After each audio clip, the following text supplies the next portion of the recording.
ராவணா பார்வையாளர்கள், தமிழ் உறவுகள் மற்றும் ராவண நல விரும்பிகளுக்கு வணக்கம். அதிரடி திருப்பு முனைகளோடு பரபரப்பு அரசியல் என்பது தமிழ்நாட்டில் ரொம்ப காலத்துக்கு பிறகு தினசரி அதிரடி செய்திகளாக ஓடிக்கிட்டு இருக்குது. இதற்கு மத்தியில் ஒரு நல்ல செய்தி உங்களுக்கு சொல்லணும், கடத்தணும் அப்படின்றதுக்காக தான் இந்த பதிவு. பச்சையப்ப முதலியார் அறக்கட்டளை, பச்சையப்பன் கல்லூரி, அந்த குழுமம், இதை பற்றி 2-3 வீடியோ ராவணாவில் பார்த்துருப்பீங்க. இப்போ அந்த கல்லூரி முழுக்க முழுக்க உயர்நீதிமன்றத்தினுடைய மேற்பார்வையில் ஒரு நீதிமன்றமே நியமித்த ஒரு கமிட்டியை நடைமுறைப்படுத்திக்கிட்டு இருக்குது, செயல்படுத்திக்கிட்டு இருக்குது. அரசு தலையீடு எதுவுமே இல்லை, நீதிமன்றத்தினுடைய உத்தரவின் பேரில் தான் ஒன்று நடந்துக்கிட்டு இருக்குது. கடந்த ஆட்சியில் இருந்த உயர்கல்வித்துறை அங்கே கல்லூரிக்குள்ளாக பச்சையப்பன் கல்லூரி அந்த அறக்கட்டளை குழுமத்துறை சேர்ந்த கல்லூரி உதவி பேராசிரியர் நியமனத்தில் பெரிய முறைகேடு செய்வதாக இருந்தது. அப்போ அந்த நீதிமன்றத்தின் சார்பாக நியமிக்கப்பட்ட துரைக்கண்ணு செக்ரட்டரி, தலைவர், அதாவது முன்னாள் நீதியரசர் பார்த்திபன் ஐயா அவர்கள் 2 பேரும் சேர்ந்து மிக இறுக்கமாக அந்த அரசியல் தலையீடுகளை நிறுத்தி வச்சுருந்தாங்க. அதை வழக்கமாக அது கொள்ளடிச்சிட்டு போகிற ஒரு கூடாரம் மாதிரி தான் இருக்கும். பச்சையப்பன் அறக்கட்டளை உள்ளே வருவாங்க. அந்த ட்ரஸ்ட்டுக்கு பல 100 கோடி ரூபாய் சொத்துக்கள் அங்கங்கே இருக்குது. குறைந்த வாடகை அதை அப்படியே நீடிக்கட்டும்னு தனியாக அவங்க மாமூல் வாங்கிட்டு போகிறது, அதை கட்டிங்னு சொல்லுவாங்களா, அது என்ன சொல்லுவாங்க, அது ஏதோ ஒன்று சொல்லுவாங்க. நீ இத்தனை லட்சம் கொடுத்துட்டிங்கன்னா அந்த வாடகையில் இருந்துகிட்டு இருக்கலாம்னு தனிப்பட்ட முறையில் அவர்கள் வசதியானதை அப்படி நடந்தது ஒழிய அந்த நிர்வாகம் வளர்ந்ததுன்னா அப்படி எதுவுமே கிடையாது. இப்போ அதையெல்லாம் சீர் செய்து ஒரு நிரந்தரமான வருவாய் இந்த ட்ரஸ்ட்டுக்கு வர மாதிரி நியாயமாக என்னென்ன நடப்பு ஆண்டில் என்னென்னலாம் வாடகை இருக்கணுமோ அந்த நிலைக்கு வாடகையை உயர்த்தி எல்லாமே கஜானா அந்த பச்சையப்பன் அறக்கட்டளைக்கு வர மாதிரி ஏற்பாடெல்லாம் செய்தது செக்ரட்டரி துரைக்கண்ணு அவர்களும் நீதியரசர் மேனாள் நீதியரசர் பார்த்திபன் அவர்களும் அப்படின்னு நம்ம ஏற்கனவே பேசியிருந்தோம்.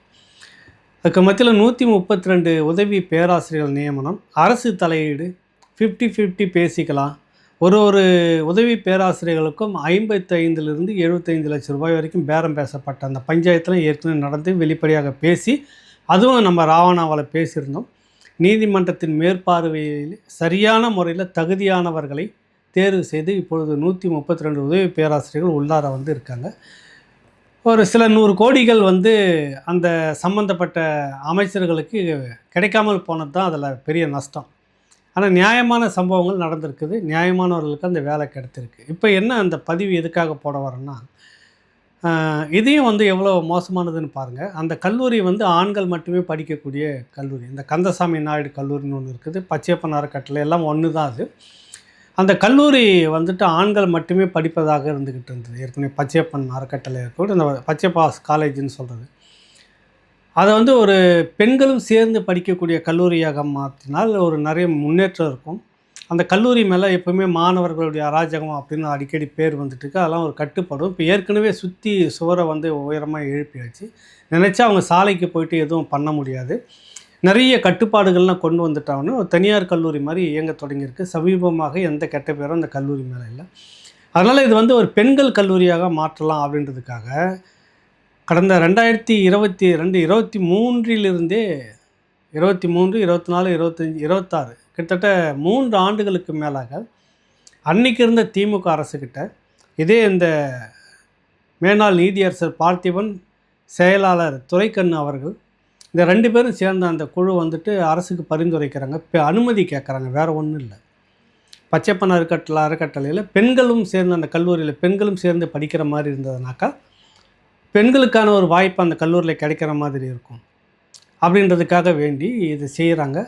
என்னமோ தெரியல, அரசு தரப்பு அது கிடப்பிலே போட்டிருந்தது, கண்டுக்கவே இல்லை, ஒன்றுமே செய்யலை. திரும்ப அடுத்த கல்வியாண்டுன்னு 3 கல்வி ஆண்டுகள் முயற்சி பண்ணிகிட்டே இருக்கிறாங்க. அந்த கல்லூரியில் பெண்களும் இணைந்து படிக்கிறப்ப அதனுடைய வளர்ச்சி வேறுபட்டதாக இருக்கும். அங்கே இருக்கக்கூடிய பிள்ளைகளுக்கு அது ஒரு வசதியாக இருக்கும். சுற்றுவட்டார பகுதிகளில் அந்த பகுதியில் பெண்கள் கல்லூரி இல்லை.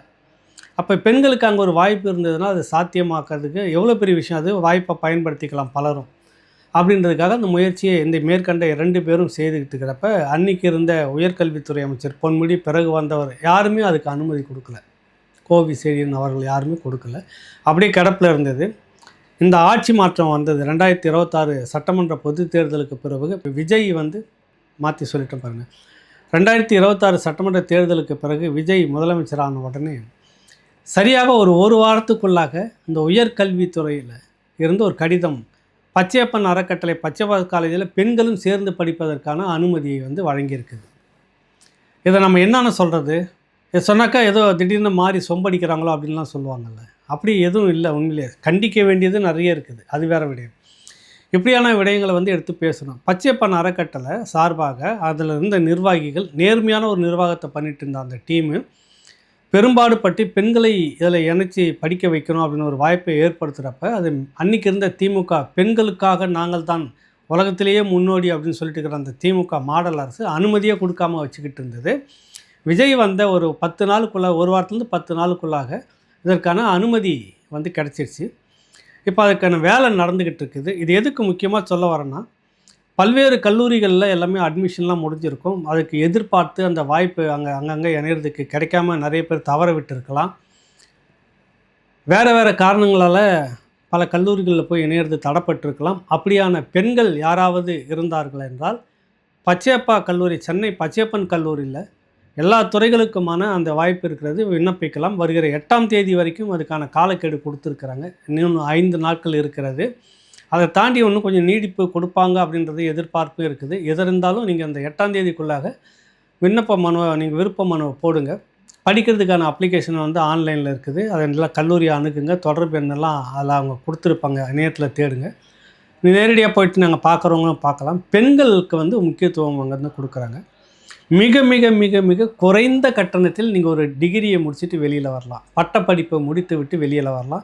மிக மிக குறைந்த கட்டணம். அதிகபட்சமாக போனாக்க ஒரு 4000 3000 அதுக்குள்ளே போய்டும். கட்டணமே அவ்வளவுதான். முடிச்சுட்டு வெளியில் வந்துகிட்டே இருக்கலாம். ஒரு பிரச்சனையும் இல்லை. அதுக்கான முயற்சி கல்லூரி நிர்வாகம் எடுத்துக்கிட்டு இருக்குது. இந்த 2 பேர் புதியதாக வந்து நீண்ட காலமாக நிர்வாகத்தை பார்த்துட்ருக்காங்கன்னு சொன்னல, பார்த்திபன் மேனாள் நீதியரசர் பார்த்திபன் ஐயா அவர்களும் துரைக்கண்ணு தோழர் அவர்களும் சேர்ந்து இந்த ஏற்பாடு செய்திருக்கிறாங்க. உண்மையிலே ஒரு பெரிய பாராட்டத்தக்க விடயம். இந்த பதிவை பார்க்கக்கூடியவர்கள் யாரேனும் இருந்தால் அவருடைய நண்பர்களுக்கு, உறவினர்களுக்கு, இன்னும் மற்ற சுற்று வட்டாரத்தில் இருக்கக்கூடிய பெண்கள் படிக்கணும்னு விரும்பக்கூடியவர்கள் எல்லோரும் இதை வந்து தகவலை தெரிவிங்க.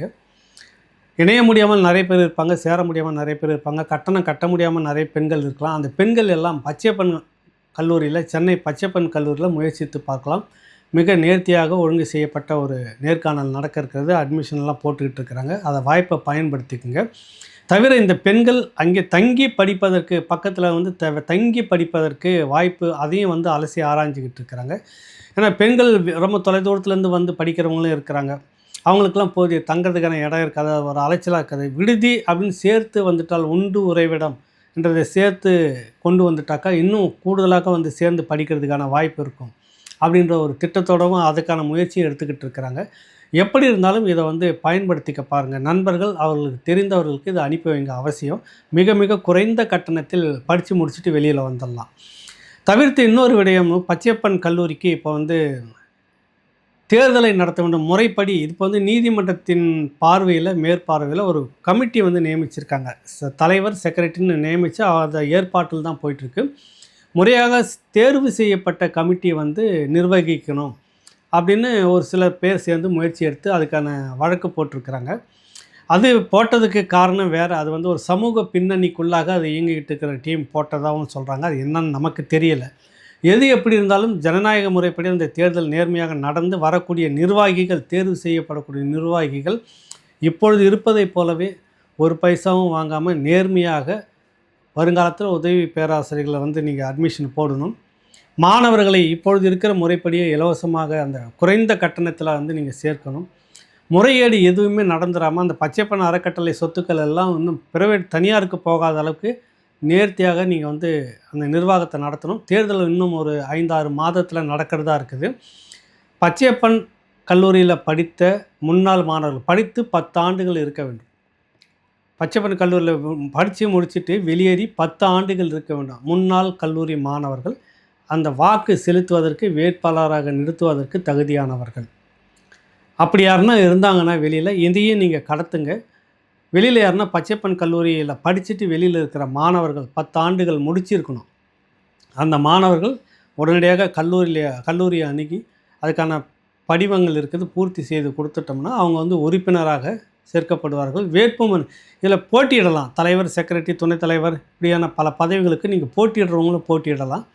அதுக்கான வேலைகளும் ஏற்பாடு நடந்துக்கிட்டு இருக்குது. எது எப்படி இருந்தாலும் பச்சையப்பா கல்லூரி வந்து ஒரு புகழ்பெற்ற கல்லூரி. அந்த கல்லூரி வந்து இது முன்னாடி இருந்த காலகட்டம் வரை சமீபமாக அது ஒரு ஒழுங்கு செய்யப்பட்ட மிக நேர்த்தியான ஒரு கல்லூரியாக வளர்ந்து இப்போ முன்னேறி மேலே வந்திருக்குது. இந்த நேரத்தில் பெண்களுக்கான கல்லூரியாகவும் அது ஆண்களும் பெண்களும் இணைந்து படிக்கக்கூடிய ஒரு கல்லூரியாக அதை இந்த கல்வி ஆண்டிலிருந்தே மாற்றாங்க. அந்த மாற்றத்துக்கு காரணம் மேற்கொண்டு சொன்ன அந்த 2 பேர்கள் இந்த பயன்படுத்திக்கிட்டு பெண்கள் யாராவது தவறி இருந்தீங்கன்னா, மற்ற கல்லூரிகளில் சேர தவறி இருந்தீங்கன்னா, கட்டணம் கட்ட முடியாமல் விட்டவங்க நிறைய பேர் இருக்கலாம். இப்படியானவர்கள் வந்து அதை சேர்த்து படிக்கலாம். அதுக்கான வாய்ப்பு வந்து இப்போ ஏற்பட்டிருக்குது. இதை பயன்படுத்திக்கணும் அப்படின்றது தான் நம்ம நோக்கம். அந்த 2 பேருக்கும் நம்ம ராவணா சார்பாகவும் நன்றியை சொல்லிக்கலாம். ஏன்னா கடந்த காலங்களில் எவ்வளவோ நெருக்கடிகளுக்கு மத்தியில், சோதனைகளுக்கு மத்தியில் அரசியல் கட்சி மேலே உட்காந்துக்கிட்டு அதிகாரத்தை எவ்வளவோ அழுத்தம் கொடுத்த போதும் கூட ஒரு 132 உதவி பேராசிரியர்களை பணமே வாங்காமல் சுற்றி கேமரா வச்சுட்டு முறைப்படி நடத்த வேண்டிய அந்த தேர்வுகளை நடத்தி தேர்வு செய்து அவங்க உள்ள இப்போ வேலையில் சேர்ந்து வேலை செய்துட்ருக்குறாங்க. பெரிய மகத்தான சாதனை அது. அதேபோல் அது வந்து பெண்கள் கல்லூரியாகவும் மாற்றுறாங்க. அது இன்னொரு பெரிய மகத்தான சாதனை. ஏன்னா பிரதான அந்த சாலையில் மையப்பகுதி, சென்னையினுடைய மையப்பகுதியில் பெண்கள் படிப்பதற்கான ஒரு வாய்ப்பு அப்படின்றது தான் ஆணும் பெண்ணும் இணைந்து படிக்கக்கூடிய அந்த கல்லூரியாக மாற்றி அடுத்த ஒரு கட்டத்தை தாண்ட இருக்குது. அதற்காக இந்த அறிவிப்பு வெளியில் வந்திருக்குது. பயன்படுத்திக்கங்க எல்லோரும். இதை பார்க்குறவங்க மற்றவங்களுக்கு பகிர்ந்து விடுங்க. யாருக்கே ஒருத்தருக்கு பயன்படுது அப்படின்றதுக்காக தான் இவ்வளவு பேசி இதை போடுறேன். மீண்டும் ஒரு நிகழ்ச்சியில் உங்களை சந்திக்கிறேன். நன்றி, வணக்கம்.